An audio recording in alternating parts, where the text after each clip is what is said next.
Hi everyone, I've just got back from a boot sale. I do look forward to boot sales. I only bought 2 items today. Well, I'm telling a porky. There's more than one there, but there's several lamps here which I will sort out, and certain ones will probably go across with me to France. Now, a little puzzle. I know what these were. Who else does? I won't tell you what they are at this stage. It consists of an MES screw fitting, and inside you've got an element. It's a very thin element made of platinum.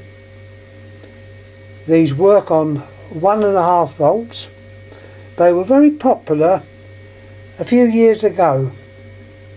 Not going to give it away too much, I don't think, but they were popular a few years ago.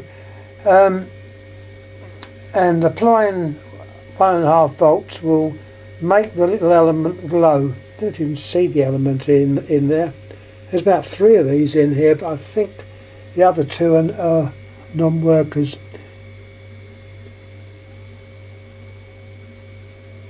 You can just about see the element. Anyhow, there's a little puzzle for you all. Someone out there is going to know what they were used for. When I say they were used for, I don't think you'd use them now. But you never know. Anyhow, there's some of the lamps that I picked up. I was just walking along as you do, and I had 2 items. This was the second item. I saw a box of these lamps. They're auto bulbs, not all workers. Some are duds, but the majority of them are in fact workers. Nothing out of the ordinary. The only thing that did look a bit different is this double filament lamp here. It's obviously a driving headlamp bulb, but it's not the normal type. It's got on the edge made in England. It's got no name. It's you can just make out it's 12 volt 36 watt, and that would refer to the double filament. Yeah, one would be the driving light and the other would be dipped, either for a car or a motorcycle of that era. Alright, we're going back a few years, 1950s, something like that. Anyhow, let me show you another item I got today. I'm very pleased with myself. As I said, we seem to be buying radios.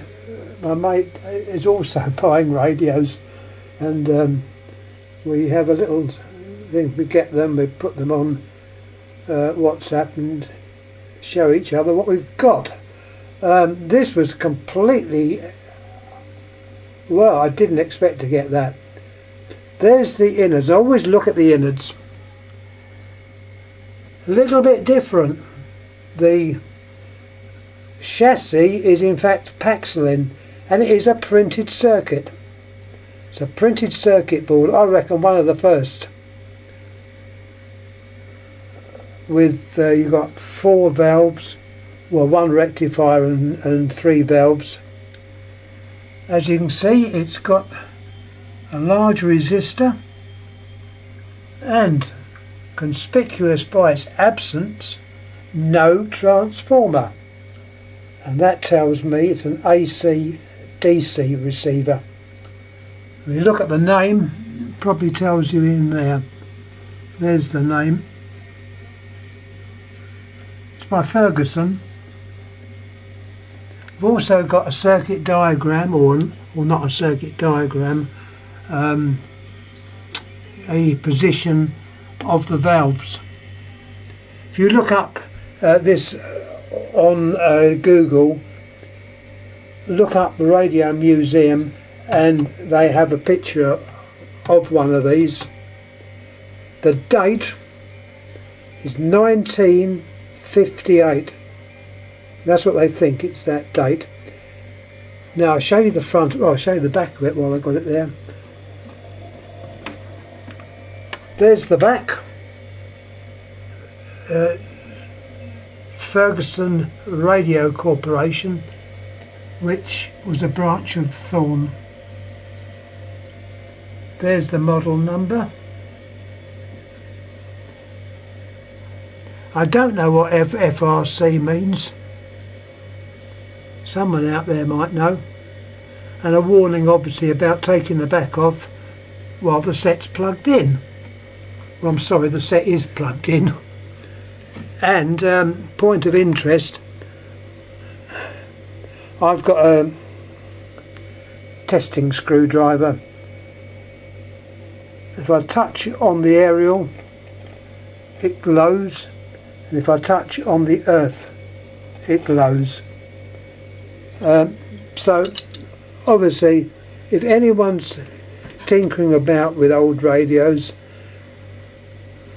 old televisions if you like, I haven't got the space to get a load of televisions, but great care is needed.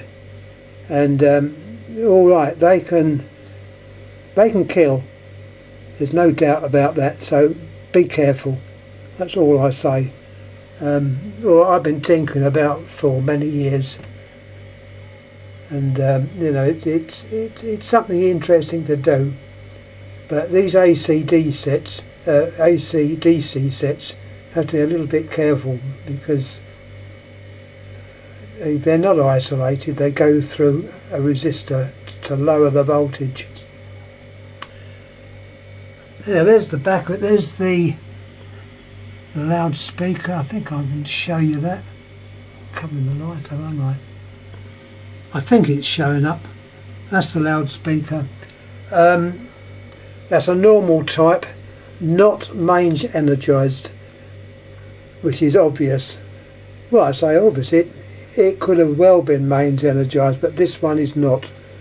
Mains energised simply means that instead of the permanent magnet in the speaker, you've got an electromagnet. You've got a coil of many turns, and that produces the magnet when it's on, the electromagnet, but not in this case. They're mainly on the older sets. If I ever get one, I'll show you what I mean. I think my mate got one with the set that he recently picked up. I haven't seen it yet, but I think it's mains energised. Here we have the front.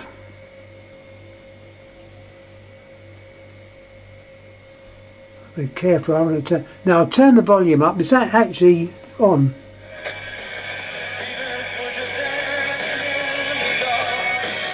I can't have it on too loud because I'll be going against the regulations of YouTube. But there's the sound.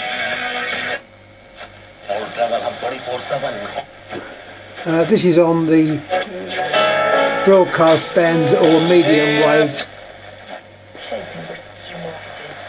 No VHF. So there's the what's there. Now I'll turn this down because I'm not allowed really to have sound on for YouTube. Anyhow, that was the little radio I picked up today. Complete chance. What I make sure when I see a radio like this is the case intact. You're looking for cracks or pieces of case broken off, missing knobs.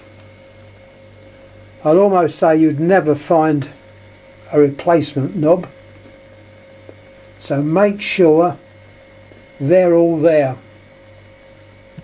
and working. Also, if you have a chance, give a twiddle to the tuning dial. Make sure it's actually the pointer goes round. Not so much on this one, but on some sets that have got sort of cables inside which are on pulleys and that. If they break, you won't get, the pointer won't move, and they're a hell of a job to fix. In fact, I would have to hand that to someone else to do, because I don't think I could do it. So make sure that is working. This one's a direct feed to the variable capacitor. That's the variable capacitor. Twin gained long wave and medium wave. These boxes here, or cases, contain the intermediate frequency transformers. There's 2 of those, and they've got trimmers. Now another thing, never, if the set's working, leave the trimmers well alone, because you're going to need an oscilloscope and things like that to align the set.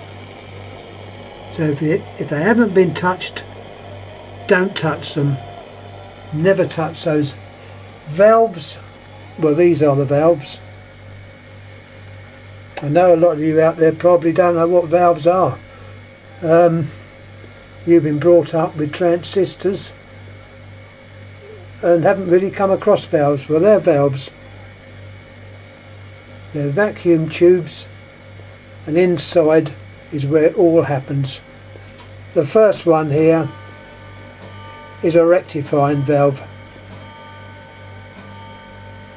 which you obviously need to give you DC for the set. This is working at the moment on AC, but it would work on DC as well. There's the printed circuit board. I won't show underneath it, I'll be me moving the setup. That round thing there is a smoothing capacitor, and normally they're the things which can go down. Now, as you see, I immediately, when I got this, there was a plug on it, 13 amp plug. I wasn't going to plug it direct into the mains, so what I did, and don't look too carefully at the wiring, because I know it's probably not very safe, but I wanted to try it out through my Variac, and as you can see, the colour code is our old colour code, red and black, red being live, black being neutral. Okay, I know I haven't put the cover back on, but this is only a temporary thing. That is the plug that came off, and the fuse in it is 13 amps, which is absolutely ridiculous.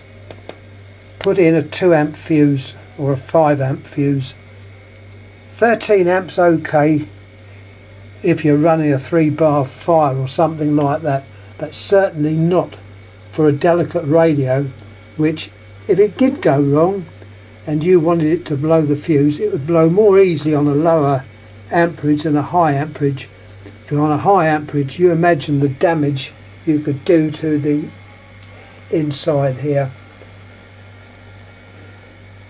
of the workings. Also, it's got a ferrite rod aerial, and I think they were fairly new then as well. With a ferrite rod aerial, you don't really need an outside aerial.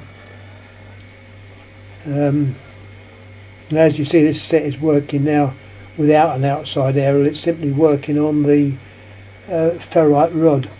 They are directional, so if a station is very low, gently turn the set round and you might bring the station in a bit louder. Anyhow, I think that's all I've got to say on this little set. Any questions, please ask. And once again, I do like boot cells. And when you get things at a sensible price, I never told you how much I gave for this. I don't think I did. I gave 10 quid, which I think is a very reasonable price. an added bonus the fact that this is working. It doesn't need to be tinkered with. The only thing that I will have to do is put a bit of WD on the contacts on the switches at the back. The wave change switch is a bit dirty and it doesn't always work properly. So that was that. Anyhow, once again, thanks for watching. As I say, any questions please ask, and we'll see what turns up at another boot sale. I do like boot sales. I think you might have the impression by now. Anyhow, thanks again for watching. Thank you.